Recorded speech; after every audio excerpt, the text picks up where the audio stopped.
you want to be sort of a worker that's paid strictly like a salary and a wage? Or do you want to be part owner of something? Every piece of work that you do, every amount of sweat equity that you put into the business, well, that's also accruing to you as well. Hey everybody, Cal here from Cake Equity. I'm joined here by Ron Pragides today. He's been working in tech for 30 odd years and in the startups for more like 25 years. I think. Much longer, yeah. He knows the space very well. So I'm going to spend a little bit of time talking about his perspectives as an operator, working as part of startup teams, but also Ron's a very active investor as well. So we'll talk about that. Ron, do you want to give us a bit of a background on, when you started in tech and more, particularly when you actually started in startups? Yes. Yeah, for sure. So I was born in Chicago. I went to undergraduate school at University of Illinois. Some great technologists went to school there. I graduated in 1992, so that dates me a bit. My first job was in the tech industry, working for a large publicly traded company called Texas Instruments, which is still around today. Yes. And so there, that's honestly where I first got accustomed to equity awards, stock awards, but in that case, it was a public company. And in 1998, I joined my first startup of many. This was a startup of about 100 people. So when I joined, that was 1% of the team. Yeah. And that's where I got my first taste of, private equity or, private company equity, private company stock options. Yeah. And, it's an interesting company. The company was named Rendition. So we were in the 3D graphics acceleration space, trying to bring workstation graphics to PCs. Yes.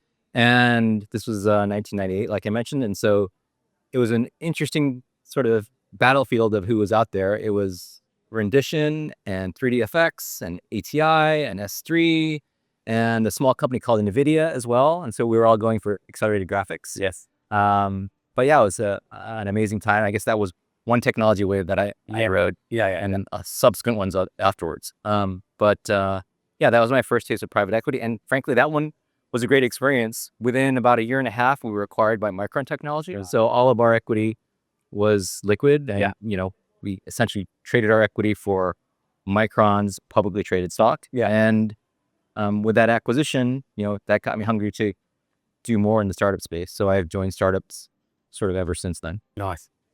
And so when you started in the startup space, you'd already had some equity incentives, the RSUs through the previous companies you were with. So did you come in with a base of knowledge there? How did you feel about it? Was that an important factor in terms of you negotiating and your decision to join, the company? Yeah, it's really interesting. So like I said, my first two jobs were at two public companies, Texas Instruments and Sun Microsystems. They both had equity awards programs, mostly as RSUs, as grants. Yeah. And so from the total comp perspective, it was certainly nice to have as being part of the tech industry, having this additional component of compensation. Yeah, it was quite nice. Yeah. Of course, in a public company versus a private company, it's very different because you know exactly that there's, some range of price that you're trading at and that it's liquid. Yeah. So it was a really nice experience. But when I decided to move from Sun to a private company, well, part of it is I suppose the ecosystem that's just out here in the Bay Area where, people that I had known and had worked alongside with at Sun had joined the startup. I mean, that's how a lot of these startups form, is that people hire who they trust and they bring them along with them. And do you remember, like, with the NSOs, ISOs at the time? That's a really great question. And I believe that that was my first time with options, and I believe they were NSOs, non-qualified stock options. Yeah. And it was only later on at some of my other startup stints where I was granted ISOs. Yeah. And so I got to see the difference between those, including, in some cases with ISOs, the ability to exercise before vesting. Yeah. Actually pay up front. Yeah. And then wait till the vesting period, and then those shares actually become mine. But you're able to prepay them. And so that's not something I didn't learn till a few jobs later in my startup journey. So that was going to be, my question is like, so when you went in the first time, you go into the private company, so you've got, stock incentives as part of your package there. How much did you know about it? How did you actually learn about that process? It's super interesting. I didn't know much about it. How did I learn about it? I mean, well, I'm dating myself. This was even before Google. Like the search engines didn't even have any yet. Yeah. And so it was really about like maybe who you knew and who you could ask personally. Yeah. And so it's a very different environment now where like everything's available and there's companies like Cake around that will actually educate you. But when I was doing it, no, it was kind of a black box to me, honestly. And I didn't even really fully understand the NSO versus ISO versus all these things, vesting periods. Didn't really have a clue. I mean, what I think is really interesting is that my first startup experience with that small group of high caliber people in this high growth environment with all these different startups. And the fact that it was a successful outcome. Like, I think that just got me on the treadmill of, oh, I want to do the next startup. And by virtue of doing the next startup, well, through experience, I started to learn, but it was almost like trial and error. Like, whatever I happened to learn from one company about equity, well, okay, I'll take that in, but it wasn't first and foremost in my mind. It was mostly about the opportunity to help build something new. And there's been a number of companies you've been with since then, obviously. And so how has tell me a bit about how your mindset, your understanding of stock incentives, your mindset around it in terms of actually deciding who you want to work with, whether you stay or whether you move on to other opportunities. How's that sort of evolved over time? Well, yeah. And so, first and foremost, it is about the opportunity and about the team you want to join and the product, if you can get behind the product. But then I would be lying if I didn't say compensation was part of it. It's part of why we work. We trade our time and our energy and our efforts for fulfillment. And part of that fulfillment is compensation. What else am I going to say? So with respect to like comp, well, if you're ever in a startup, and lots of people watching this probably are, and you're in a startup as well. Generally speaking, startups can't compete on cash compensation. Versus some of the larger, more established companies.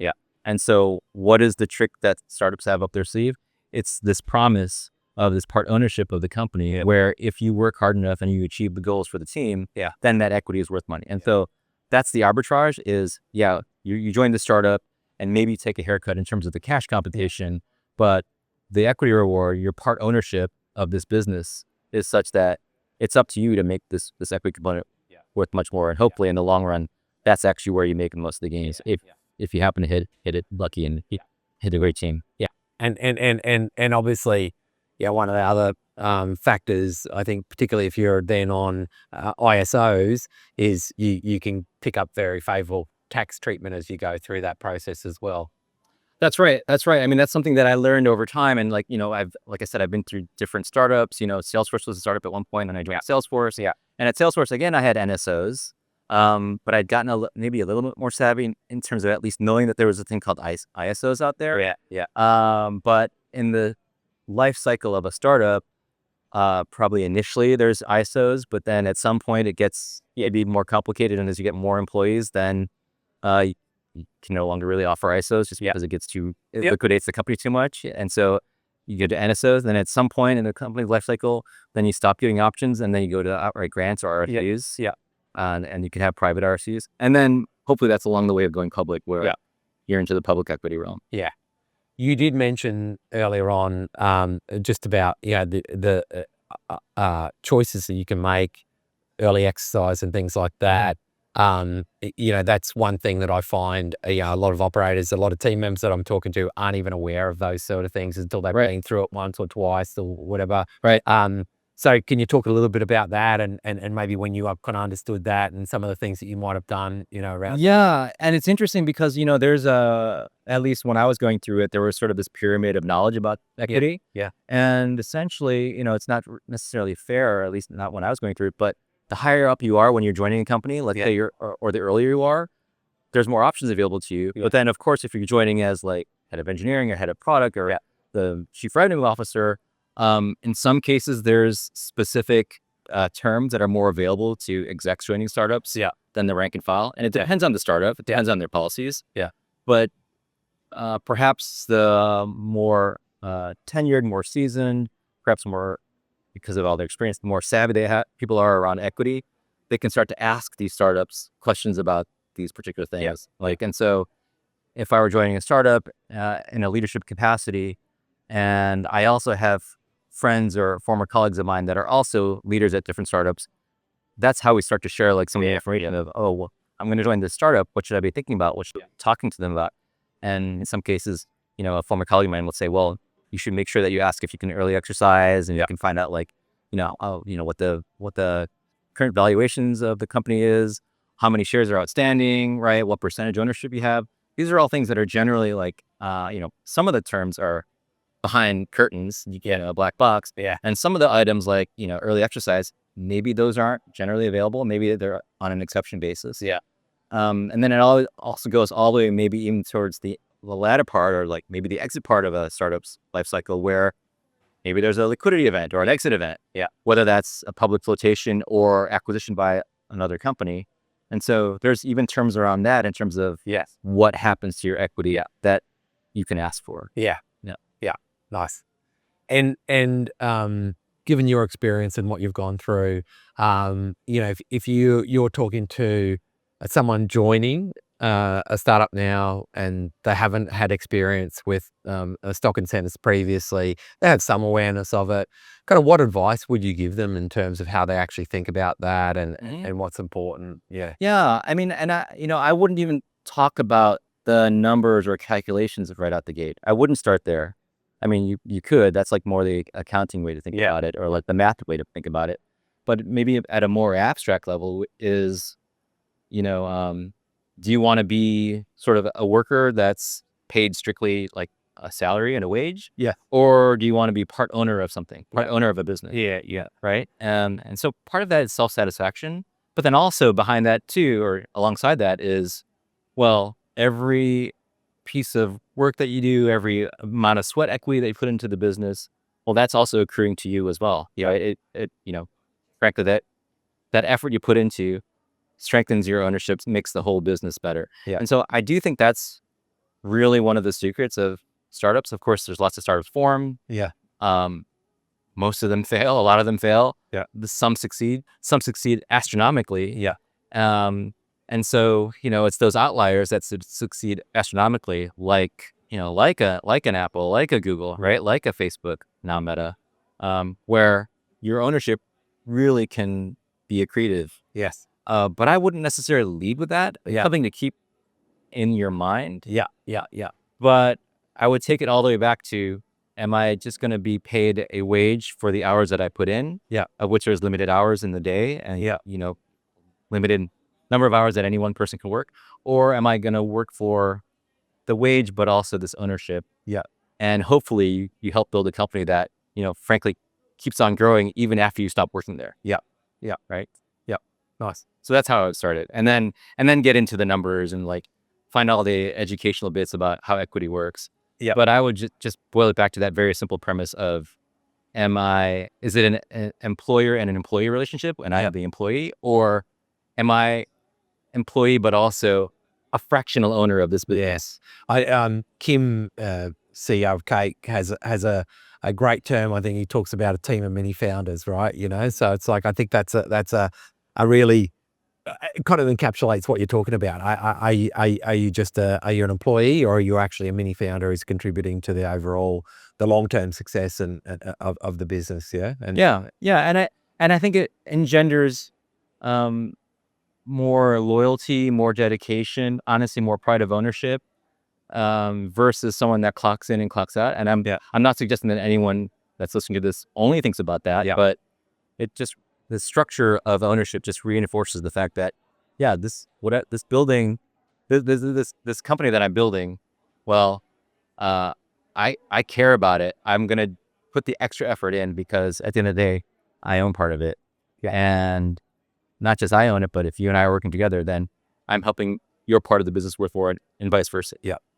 Now I know you're a very active angel investor as well. You can give me a little bit of detail about what that looks like for you. And so I'm an angel investor, so I invest directly in companies that I happen to meet, founders. In fact, walking in here, apparently an entrepreneur just happened to notice that I, based on what I'm wearing, you've got your that I'm an investor, and so he introduced himself to me. So that's interesting. Yeah. But I'm an angel investor directly in companies. Yeah.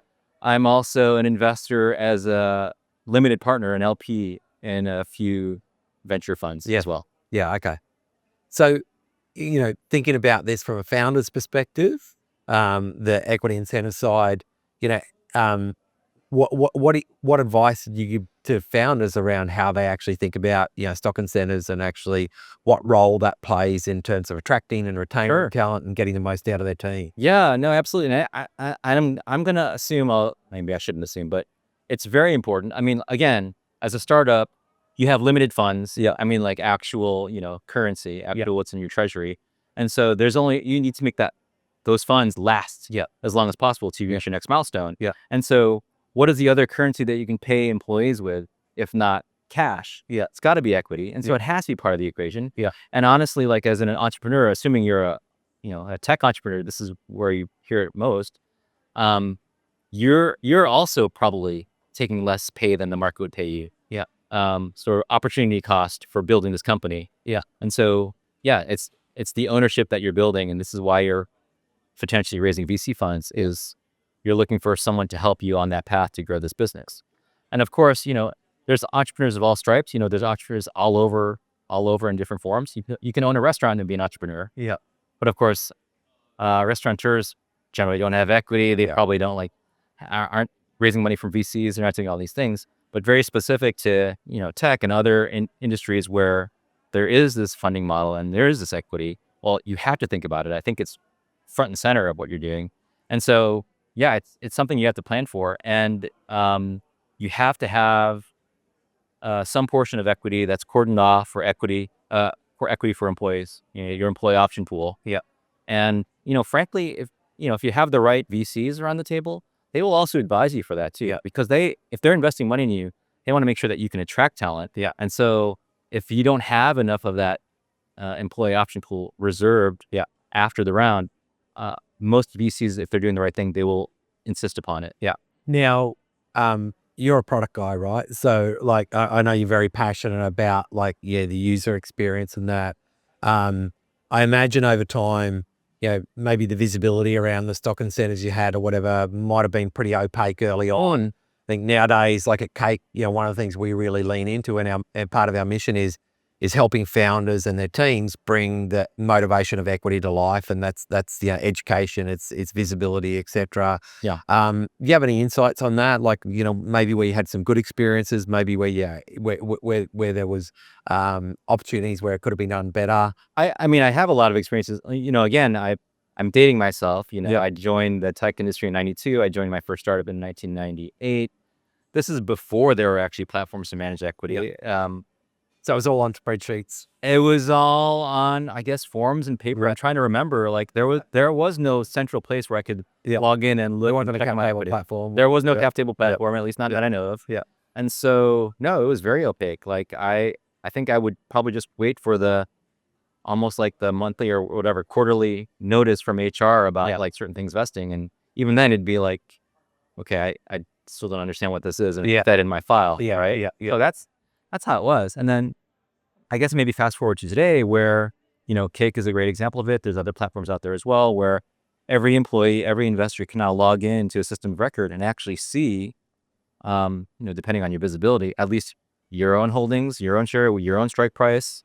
Hopefully if the platform is designed well, then like what the current value of each of those shares is. And so there's way more visibility now than there has been in the past. Yeah.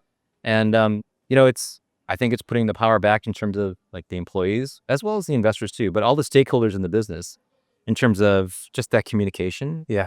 And, just like with communication and with everyone on plugged into the information, then there's less things you have to figure out at the time when you have to do any kind of transaction or at the time when there's a liquidity event. Yeah. Like the system is just always up to date versus, waiting for something to file something with your lawyers and then wait for a while and then suddenly something has to happen and all these records are out of date. Yeah. So it's really just nice, like anything out there, if you're just tracking these sort of, I don't know, metrics or actual values along the way, then it just saves heaps of headache later. Yeah. Yeah. We're at a really interesting time at the moment, a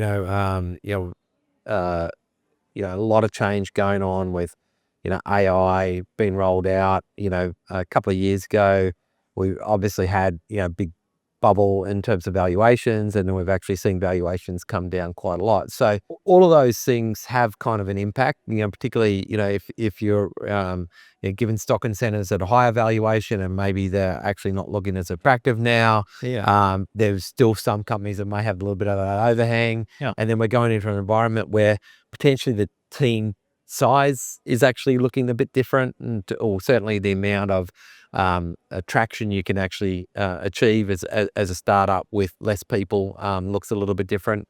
Do you have any perspectives on, like, the relevance of stock incentives now, and then what that might look like, particularly if we're in an environment where you're able to actually achieve more, get more traction with smaller team sizes when you're leveraging AI tools over the next 2 years? Any insights? I know it's very opaque and it's Yeah, let me think about this. So I guess I'll answer this question in maybe two parts. And so the first part is, okay, um, companies can maybe do more now with fewer people than they did in the past, whether it's AI or not.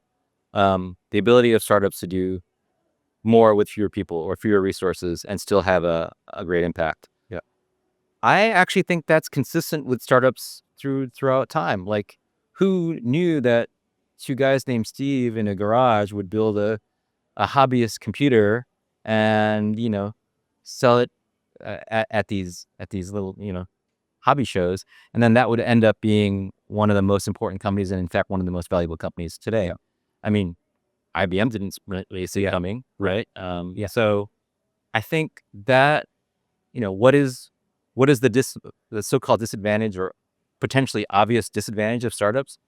In some ways, is its strength is that you're small and nimble and you have smart and motivated people. Yeah. And maybe they can out iterate or learn faster than the incumbents. Maybe just because they have a different perspective on the market space. Yeah. So like that I think is just a consistency. And so the second part of your question is, okay, AI and how's that going to affect things?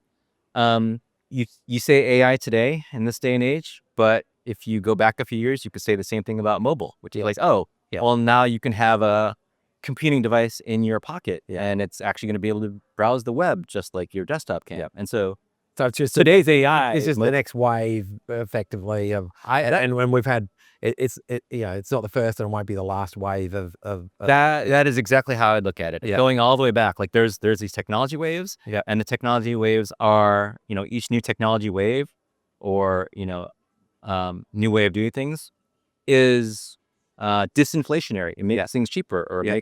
makes people more productive. Yeah. And so the startups are the ones that recognize that, or at least want to leverage that, and they capture it. And the ones that perform really well just excel at that. And so that can be anything from the integrated circuit to personal computers, then to the internet, and then the cloud, and then mobile, and now AI. Yeah. It's just the next wave. Yeah.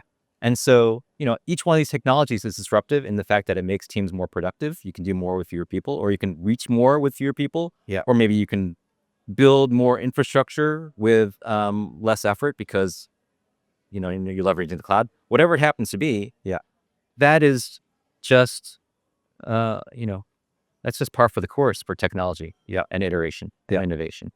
You're actually an investor in Cake, and you have been for a number of years now. I'd love to sort of get your perspectives on the cap table space. It's a space really well, and also what motivated you for the decision to actually invest in Cake. Yeah, there's quite a few things, and one is we sort of talked about it earlier, which is equity can be confusing, can be obfuscating. And, I didn't know much about private equity, private company shares for my first several jobs in startups. And I think it's great that we're now in a day and age where, okay, information is widely available. There's tools now that make that possible. So put the power into employees' hand. Yeah. And, towards like this latter part of my career, I've been really more interested in fintech, financial services, private companies, how it all works together, the VC ecosystem. Because of course, like I've been a tech employee, I've been a leader at different startups. I've invested both as an angel and a venture capitalist. So in some ways, my work and my I guess my hobbies have kind of melded to, okay, I'm really interested in this whole stack, which is financial services, whether it's large public company to IPO ready company to the formation stage of private companies. So I just find that whole thing fascinating. And like with that whole spectrum, there's I guess at the public level, there's supposedly more information available because of the quarterly reporting requirements of publicly listed stock. There's also infinite liquidity in that there's a ready market and anyone can buy 1 or 100 shares of Disney or Coca-Cola. Yeah. All the way down to the private space where there's not necessarily that much liquidity unless you have these special windows. Yeah. There's not that much reporting because you're a privately held company, so you don't have all these regulations.